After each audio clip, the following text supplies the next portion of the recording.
नमस्कार। पॉलिटिक्स में आप सबों का स्वागत है। और आज हम पॉलिटिक्स में बात तेजस्वी की उस पॉलिटिक्स की करने जा रहे हैं जिस पॉलिटिक्स के सहारे ये समझा जा सकता है कि तेजस्वी चुनाव लड़ने से पहले ही लगता है जैसे हार उन्होंने स्वीकार कर ली।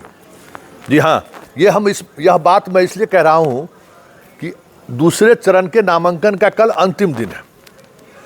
पहले चरण के नामांकन के आपाधापी की वजह से उनके एक प्रत्याशी कुशेश्वर स्थान में निर्दलीय हो गए, कोई दल के नहीं रह पाए। वो अब निर्दलीय उनके प्रचार अभियान में लोग शामिल होंगे।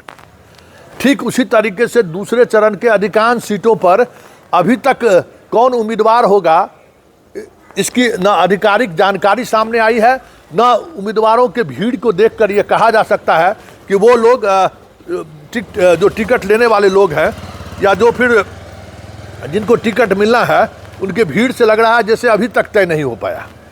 तो ऐसे में क्या लड़ाई लड़ेंगे?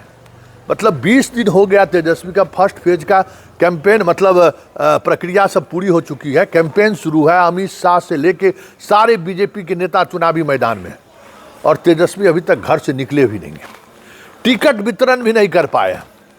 तो कह सकते हैं कि पहले ही चरण में महागठबंधन और महागठबंधन के युवराज बुरी तरह से हार चुके हैं।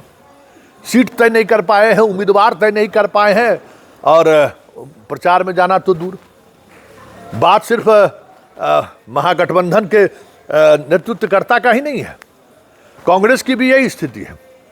कांग्रेस के उम्मीदवारों को लेकर, सूची को लेकर अभी भी कल 5 सूची जारी हुई, बस कितने उम्मीदवार उनके मैदान में आएंगे, क्या स्थिति बनेगी, कुछ भी किसी के पास कोई जानकारी नहीं है। कई जगह पर 2 उम्मीदवार खड़े हैं, उन उम्मीदवारों को लेकर क्या होगा किसी को कुछ पता नहीं है। जिला वाइज अगर देखिएगा तो औरंगाबाद में जिस तरीके से आरजेडी की टिकट देने की बात आई है, एक सीट को छोड़ दीजिए, बाकी सीट पर तो जैसे लगता है वॉक ओवर दे दिया है। नवीनगर में किसको उम्मीदवार इसने बनाया है, जरा उसकी सूचियों को गौर से देखिएगा। अधिकांश जगह पर जैसे लग रहा है कि तेजस्वी चुनाव लड़ रहा है या फिर औपचारिकताएं निभा रही है। इतनी बुरी स्थिति, मतलब भले जनता जीता दे, टिकट वितरण को लेकर जो चीज़ें दिख रही हैं तो साफ दिख रहा है कि लग ही नहीं रहा है कि तेजस्वी वहाँ कहीं जो समीकरण है उस समीकरण को ध्यान में रखते हुए टिकट बांट रहा है, लगता ही नहीं है। लग रहा है कि चलिए आज 2025 का चुनाव लड़ना है, हमारी पार्टी विपक्ष में रही है और इसलिए चलो जैसे भी हो मैदान में उतर जाया जाए। तैयारी तो कुछ इसी तरीके का दिख रहा है, और इसका असर उनके गठबंधन के शामिल तमाम घटक दलों को दिख रहा है। भाकपा माले के नेताओं से आज हमारी बात हो रही थी, सब लोग हैरान हैं ये स्थिति देखकर कि भाई बंद कमरे में हम लोग महीनों एक्सरसाइज किए हर सीट को लेकर, उसके बाद भी ये स्थिति है तो फिर क्या कहा जाएगा? अब बताइए ना। चिराग का उम्मीदवार का नामांकन रद्द होता है और यहाँ इनका उम्मीदवार निर्दलीय होता है। जो दस्तखत करके दिए ना, राष्ट्रीय अध्यक्ष का जो दस्तखत था वो दस्तखत नहीं था, सीधे पीला लिफाफा थमा दिया। अब बताइए, ऐसा भी होता है? मतलब आप वॉक ओवर दे रहे हैं ना। निर्दलीय प्रत्याशी का क्या चुनाव चिन्ह होगा, उस जनता तक पहुँचाना कितना मुश्किल होता है। वैसे मुखिया की चुनाव की वजह से या पंचायत की चुनाव की वजह से वोटर अब पहले जैसे निरक्षर नहीं है, फिर भी चुनाव चिन्ह मायने रखता है और उसका असर पड़ता है। एक दौर था ना बिहार में, जब झारखंड पार्टी का या यही शिवसेना का आ जाता था तो नीतीश कुमार 15-15, 20-20 सीट हार गए थे 2015 में भी और 2010 में भी।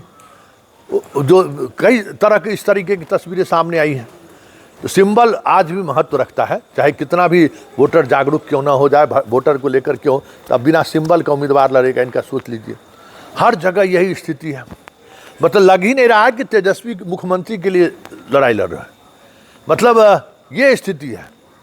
मतलब कल लास्ट डेट है, आपका कोई मतलब कहीं नॉमिनेशन हो रहा है तो सभी गठबंधन के लोग जाएं, नॉमिनेशन में शामिल हो, जैसे एनडीए में शामिल हो रहे हैं, कहीं कोई नहीं, अपने दम पर जा रहा है लोग, उसके नॉमिनेशन में शामिल हो जा रहा है, बस हो गया।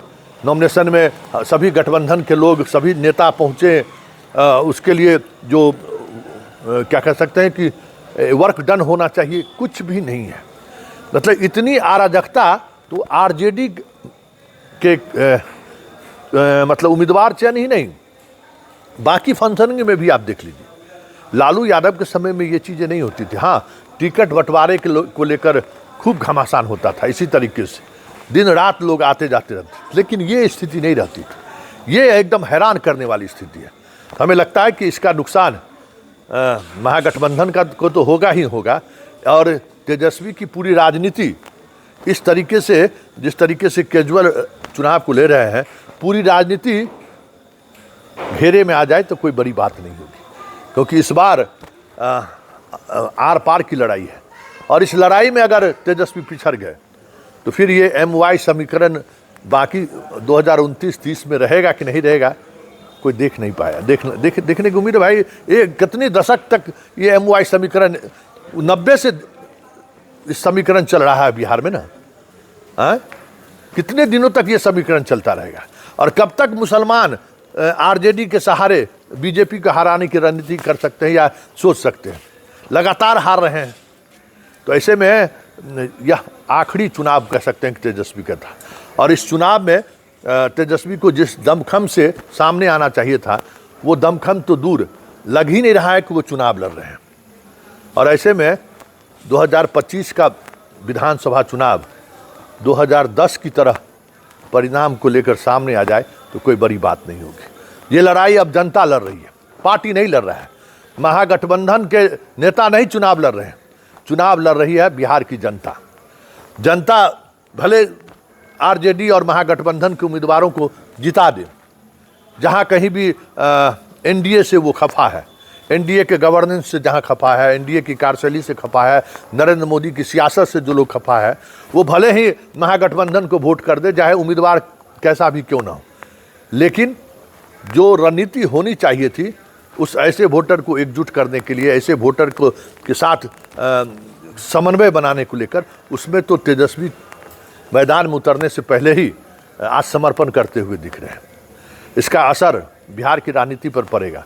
और जो लोग ये कह रहे हैं कि अमित शाह के दबाव में, लैंड फॉर जॉब मामले में जिस तरीके से लालू परिवार की घेराबंदी हुई है, तेजस्वी आत्मसमर्पण करने की मुद्रा में कहीं उस वजह से तो नहीं है कि लैंड फॉर जॉब मामले में उनको और थोड़ी देर राहत मिल जाए, क्योंकि लैंड फॉर जॉब मामला एक ऐसा मुकदमा है जिस मुकदमे में राहत मिलने की गुंजाइश कम है। फिर भी ये सवाल तो बनता ही है कि बिहार चुनाव में पहली बार गुजरात का वो मॉडल साफ दिख रहा है, जिस मॉडल के सहारे देश को पिछले कई वर्षों से शाह और मोदी साधते रहे हैं। वो सब कुछ बिहार में दिख रहा है। बागी उम्मीदवारों को साम दंड भेद सब कुछ एक साथ दिखाकर उनको बैठने पर मजबूर किया जा रहा है। कितने लोगों को सोशल मीडिया में आपने तस्वीर देखी होगी अमित शाह के साथ, और तेजस्वी जो कर रहा है उससे तो ये चीज़ें साफ जाहिर हो ही रही है कि कुछ न कुछ अंदर खाने में तो खेल है, और वही खेल तेजस्वी को आत्मसमर्पण करने पर मजबूर कर रहा है।